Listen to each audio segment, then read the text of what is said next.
తాకట్లో ఉన్న మీ బంగారాన్ని విడిపించి ఆ రోజు ఆన్లైన్ రేటుకి కొంటాం. Sharma gold company. అమ్మతనం కోసం ఆరాటపడింది. గర్భవతిగా ఉన్న సమయంలో పుట్టబోయే బిడ్డ కోసం ఎంతో ఆశతో ఎదురుచూసింది. 2 రోజులు ఆగితే కలల ప్రతిరూపం కంటి ముందు కనిపించేది.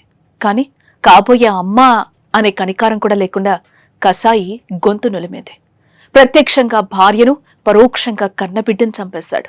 విశాఖ గర్భిణీ హత్య కేసు జరిగి రోజులు గడుస్తున్నా ఆ ఘటన ఇంకా ప్రతి ఇంటికి, ప్రతి కంటికి కన్నీరు పెట్టిస్తోంది.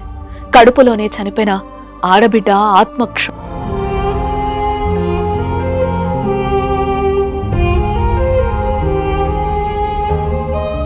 అమ్మా, నాన్నెందుకు మనల్ని చంపేశారమ్మా? నిన్ను ప్రేమించాడని చెప్పావు, ఏ కష్టం రాకుండా చూసుకుంటాడని నమ్మావు. నేను బయటకొచ్చాక నాన్న, నువ్వు ఆడుకుందాం చిట్టి తల్లి అన్నావు. కాని ఆ నాన్న చేతిలోనే మన ప్రాణాలు పోయాయి కదమ్మా. నిన్ను, కడుపులో ఉన్న నన్ను మోసం చేసిన నాన్న చంపేశాడమ్మా.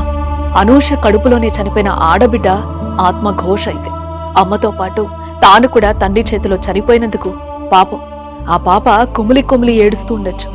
తాను బయటకొస్తే మహాలక్ష్మిలా చూసుకుంటాడని భావించిన తండ్రే కాలయముడిగా మారిపోతాడని కలలో కూడా ఊహించుండదు.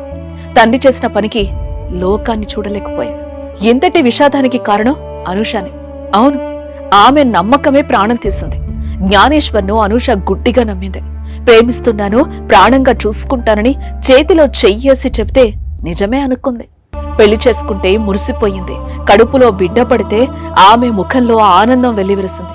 కాని ఆమెకి తెలియదు కదా, మెడల్లో 3 ముళ్ళు వేసిన వాడే గొంతు నులుముతాడని, అతడి చేతిలో కన్న కూతురుతో సహా తన ప్రాణాలు పోతాయని.